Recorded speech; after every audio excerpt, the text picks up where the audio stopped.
Oke, kita bahas masalah security ya, masalah security di jaringan. Jadi masalah jaringan tidak hanya masalah manfaat, tapi ada risiko yang juga harus diperhatikan.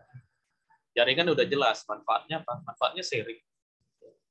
Dengan komputer lain kita bisa sharing aplikasi, sharing data, ya sharing device, dan sebagainya. Nah, tapi ada resiko. Nah, resiko yang paling sering jadi isu adalah resiko security. Bertambahnya peluang ketidakamanan kalau alat kita terhubung ke jaringan. Tapi bukan berarti gara-gara resiko itu kita jadi tidak mendapatkan manfaat dari jaringan. Kan tidak. Resiko itu mau kita minimalkan. Gimana caranya? Ya kalau bisa kita hindari ya risiko masalah security itu. Nah, jadi di modul ini dibahas tentang threat ya, ancaman-ancaman apa yang sering terjadi. Kemudian peluang-peluang apa ya, kelemahan-kelemahan apa yang ada pada perangkat kita. Serangan pada jaringan. Kemudian masalah gimana kalau udah diserang. Kemudian gimana cara mengembalikan ke semula. Kemudian perangkat-perangkat apa yang bisa digunakan untuk mengamankan. Untuk mengamankan itu pakai tool atau pakai alat. Oke. Nah, masalah jaringan memang masalah keamanan, masalah ancaman di penggunaan jaringan atau terutama internet ini memang saat ini menjadi isu yang cukup banyak dibicarakan. Kenapa? Karena ancaman itu bisa mengakibatkan informasi kita hilang, dicuri orang, data kita dicuri orang, atau mungkin data kita hilang ya, atau diubah data loss ya. Ya, bisa jadi data kita jadi hilang. Nggak hanya kalau dicuri ini kan datanya nggak hilang, datanya ada. Jadi sistem elektronik itu kan orang bisa mencuri data kita, tapi datanya nggak hilang, datanya tetap ada di hard disk kita. Tapi orang udah mencuri datanya. Nah, kalau orang yang awam kan dia heran, dicuri kok datanya nggak hilang? Iya, karena kan sistemnya elektronik, bisa apa? Dengan mudah data itu digandakan. Itu namanya information theft. Nah, atau datanya hilang, mungkin dihapus sama orang lain atau dihapus sama malicious ya, sama malware dan sebagainya, atau diubah datanya yang ubah, atau identitas kita yang dicuri. Wah, ini identitas kita yang berbahaya, identitas yang berkaitan dengan finansial ya, dengan kode kartu finansial kita dan sebagainya. Nah, atau layanannya yang terdisruption, layanannya yang terganggu gitu ya, aplikasi kita yang terganggu. Nah, gitu. Oke. Nah, kemudian ada beberapa jenis ya, ini vulnerable ini maksudnya kelemahan-kelemahan yang mungkin dimanfaatkan oleh yang menyerang ya. Yang menyerang ini tentu orang lain ya, yang mengganggu ya, yang mengganggu ada beberapa peluang gitu ya, kerentanan ya. Kelemahan-kelemahan. Yang pertama masalah melalui TCP/IP ya. Termasuk kelemahan-kelemahan di dalam protokol di TCP/IP atau mungkin OS-nya atau mungkin perangkat jaringan. Dari sanalah si pengganggu ini masuk ya. Nah, atau mungkin konfigurasi yang kita lakukan, kita mengkonfigurasikan konfigurasi itu termasuk account-nya, password-nya terlalu mudah ya.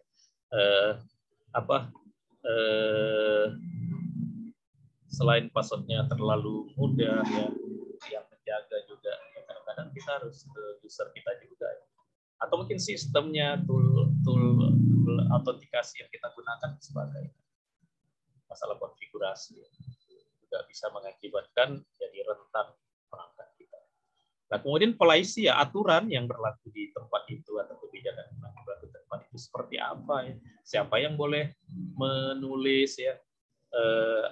Siapa yang boleh mengakses hadis tertentu, software siapa yang boleh diinstal, atau hardware apakah boleh menambah hardware sembarangan dan sebagainya. Itu masalah policy ya. Ini aturan maksudnya, aturan yang berlaku di. Oke. Nah, kemudian dari yang tiga itu ada apa? Bisa penyerang itu bisa dari aspek hardware ya. Di sini yang dimana dia ini dari hardware, Jadi kalau dari sisi hardware, nah, mungkin hardware-nya dicuri. Kalau hardware-nya dicuri, apanya dicuri? Servernya. Servernya secara fisik ya dicuri. Atau routernya, atau switch-nya, atau kalau yang sering itu akses point-nya ya, yang paling mungkin yang terletak di luar biasanya kan akses point. Jadi hardware-nya memang yang dicuri. Atau perangkat ininya ya, perangkat kelengkapannya, ya, pendinginnya, AC-nya, atau mungkin listriknya yang bermasalah. Nah, atau mungkin maintenance-nya yang kurang, masalah perangkat-perangkat maintenance mungkin kurang dijaga gitu ya. Nah, serangan jaringan. Serangan jaringan itu yang pertama bisa lewat namanya malware. Malware ini mailnya malicious. Malicious ini jahat. Software, ware ini software. Jadi software yang jahat ya, malicious software. Program yang jahat. Nah, kalau malware itu jenis-jenisnya ada virus, ya, ada worms, ada Trojan horse. Jadi malware itu nggak cuma virus ya. Kita orang-orang kebanyakan taunya virus. Virus beda sama worms, walaupun worm kadang-kadang kita nyebutnya virus juga. Apa bedanya? Bedanya a computer virus is a type of malware that propagates by inserting a copy of in itself. Jadi virus itu dia bisa beranak, bisa mengembangkan dirinya sendiri, tapi lewat aplikasi lain. Kalau aplikasi itu dijalankan, dia jadi makin banyak. Nah, itu virus. Worm ya dia mirip dengan virus, dia bisa memperbanyak dirinya, tapi dia tidak lewat aplikasi. Umumnya dia lewat jaringan, lewat host gitu ya. Kalau virus kan dia lewat aplikasi. Kalau Trojan horse dia beda dari virus dan worms. Dia nggak butuh dia tidak memperbanyak dirinya. Dia tidak memperbanyak dirinya baginya itu. Kalau orang yang membuat Trojan horse itu gunanya hanya untuk masuk dia ke dalam, kemudian biasanya fungsinya itu seperti mata-mata ya, memata-matai komputer kita ya, mata-matai misalkan kalau di komputer kita ada password atau ada kode-kode penting, nah itu Trojan horse diberi tugas sama yang membuatnya untuk mencuri atau ngintip data tersebut. Ini yang tiga ini berbeda. Kita kadang-kadang nyebutnya semuanya virus. Ya, kemudian ada lagi yang namanya tingkat serangan yang berkaitan dengan jaringan lah gitu ya, berkaitan dengan jaringan. Yang pertama reconnaissance attack. Nah, ini maksudnya dia menelusuri server misalkan ya, sebuah server sampai dia tahu sistemnya pakai apa, aplikasinya ada apa di sana. Nah, gitu. Jadi cara dia melihat sebelum dia menyerang, menyelidiki dulu. Itu namanya menyerang secara reconnaissance. Nah, ada menyerang akses ya. Yang menyerang akses itu dengan masuk dan menggunakan password dari orang yang tidak berhak ya, masuk ke sistem atau masuk melalui user tertentu ya.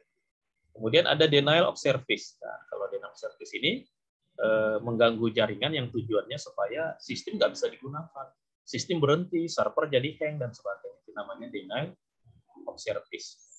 Nah, ini ada beberapa tool yang bisa kita gunakan untuk kerjanya. Bisa pakai NS lookup atau pakai whois. Ya, nanti ada tool tertentu gitu untuk mencegah terjadi.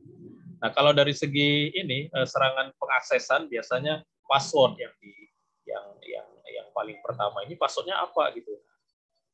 Bisa nggak orang lain tahu password kita? Bisa. Dengan cara apa? Bisa dengan brute force, bisa dengan Trojan horse, dia pakai aplikasi tertentu. Kalau brute force ini dia coba-coba gitu, dia coba mungkin dia tahu tanggal lahir Anda, mungkin dia tahu alamat rumah Anda. Nah, makanya membuat password itu yang kemungkinan orang untuk menebaknya salah ya, susah gitu. terlalu mudah juga ya, karena kita nggak mau lupa, kita kasih password tanggal lahir. Nah, itu dilarang ya, nggak boleh ya kasih password. Beberapa bank juga sekarang kalau ngasih password tanggal lahir atau nama orang tua, ya kalau ya atau pakai ini ya macam-macam ya, ini ya yang cara mencuri password.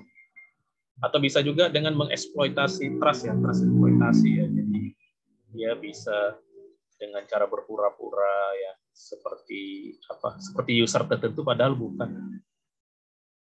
Atau dengan mengalihkan port. Nah, kalau kita misalkan menggunakan port 22 itu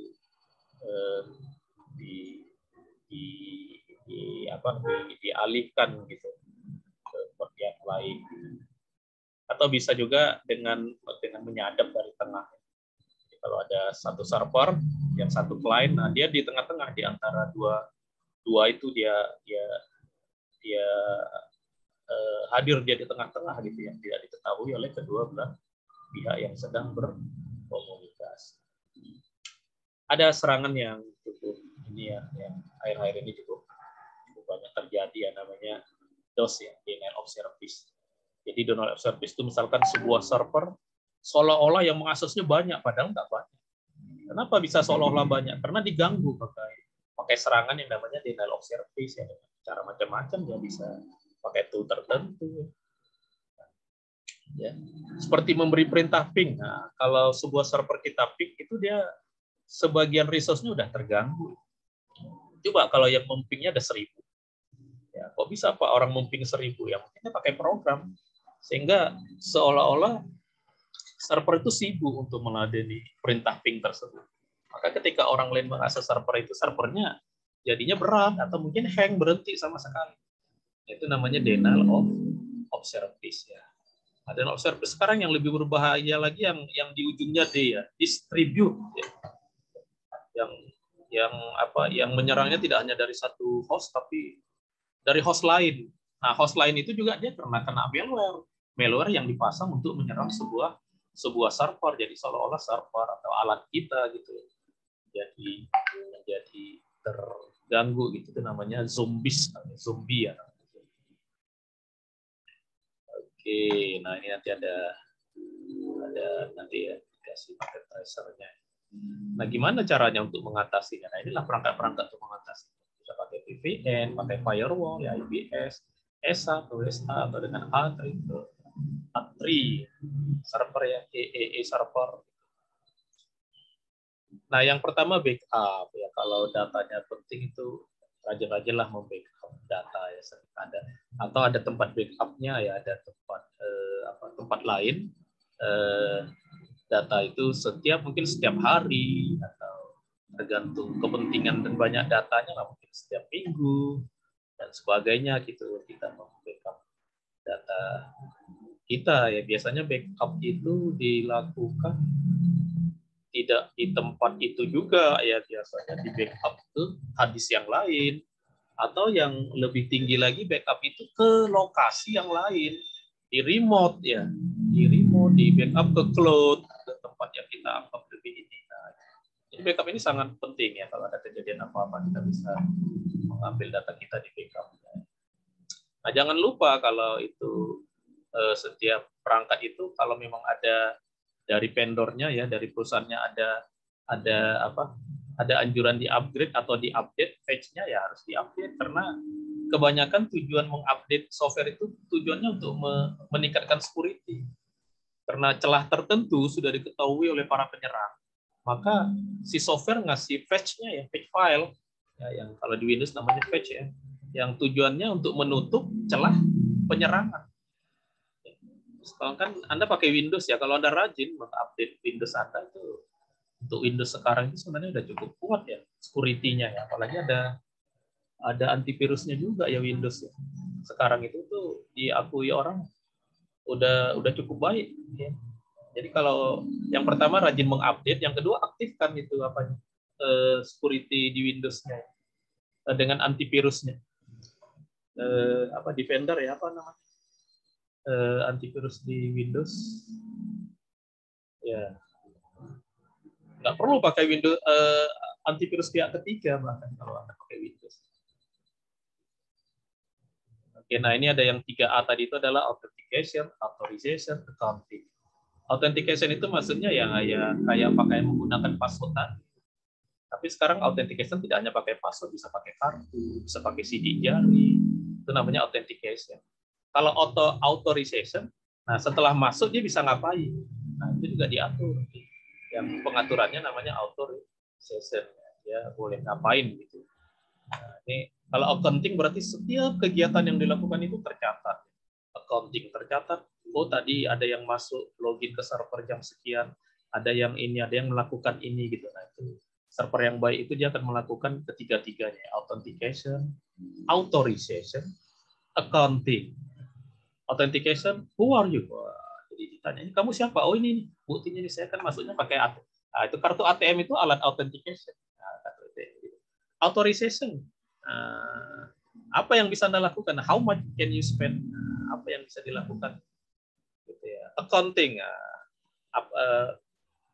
yang dilakukannya itu tercatat ini, tercatat kapan-kapan aja dia kemarin, ini dan sebagainya. Nah kalau firewall itu keamanan yang diletakkan di antara jaringan dalam dengan jaringan luar, biasanya dengan jaringan, misalkan di rumah kita atau di kantor kita dengan internet, itu di tengah-tengahnya dipasang firewall. Kenapa? Karena serangan datangnya dari internet. Maka setiap orang yang mau masuk internet dicek dulu sama firewall kalau ada firewall. Setiap yang mau keluar mau menghubungi internet juga lewat firewall juga. Jadi firewall fungsinya untuk memeriksa yang keluar dan yang masuk. Kalau Anda tinggal di perumahan, ada pintu gerbang, ada satpamnya. Nah, itu satpam itu firewall. Kalau ada tamu, mana KTP-nya? Nah, gitu. Kalau ada yang mau keluar, ini yang keluar, ini dicek dulu yang keluar. Jangan-jangan dia keluar membawa barang apa gitu, barang curian dan sebagainya. Jadi yang bagian tempat keluar masuk di satu lokasi itu namanya firewall. Jadi firewall ini diletakkan di sebuah network. Nah, biasanya kalau di jaringan itu ada komputer tertentu yang boleh diakses dari luar. Nah, itu dipisahkan dengan jaringan yang di dalam. Nah, tempat yang boleh diakses orang luar itu namanya DMZ. Nah, DMZ. Jadi orang luar bisa juga mengakses, orang dalam pun bisa. Tapi kalau orang luar langsung mengakses ke dalam itu dikontrol ya, bahkan dilarang gitu kalau lewat internet. Ya, yang inset nggak bisa, tapi yang DMZ bisa, yang dari LAN lokal maupun yang dari global internet atau LAN. Ya, firewall itu fungsinya untuk memfilter sebenarnya fungsinya, untuk memfilter paket apa yang boleh masuk, apa yang nggak boleh, aplikasi apa yang boleh keluar masuk, apa yang nggak boleh, alamatnya mungkin ada alamat tertentu yang di stop, yang di block gitu dan sebagainya. Nah ini termasuk state-nya ya, state-nya seperti apa ini untuk mencegah yang DDoS tadi ya. Kalau ada dua layanan yang minta pada waktu yang dekat, nah itu kan ada keanehan. Itu bisa diselidiki oleh firewall-nya, yang kalau firewall-nya dengan berbasis yang cerdas.